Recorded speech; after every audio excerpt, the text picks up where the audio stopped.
বন্ধুরা, কেমন আছো তোমরা সবাই? আশা করি খুব ভালো আছো, আমিও ভালো আছি। এই যে দেখো, আমরা চলে এসেছি আজকে মাসির বাড়িতে। আর মাসির বাড়ি এখানে প্রচন্ড আমের গাছ আছে। দেখো, আমের বাগান রয়েছে। আমি আর অনেকটা মামি চলে এসেছি আম পাড়তে এবং আমের গাছগুলো দেখতে যে আম কতটা হয়েছে। এই যে দেখো, তোমরা দেখতেই পাচ্ছ কতগুলো আম হচ্ছে গাছে। প্রত্যেকটা গাছে একটা করে আম আছে, প্রত্যেকটা ডালে।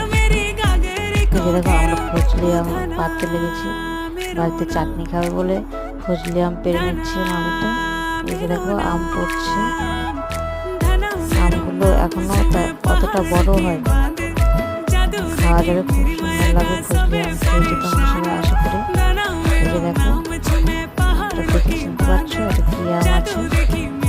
কতগুলো আম পেরে নিয়েছে মামি। এবার আমি নিয়ে চলে যাচ্ছি বাড়ি। এটা কাউকে চাটনি হবে। টাটা।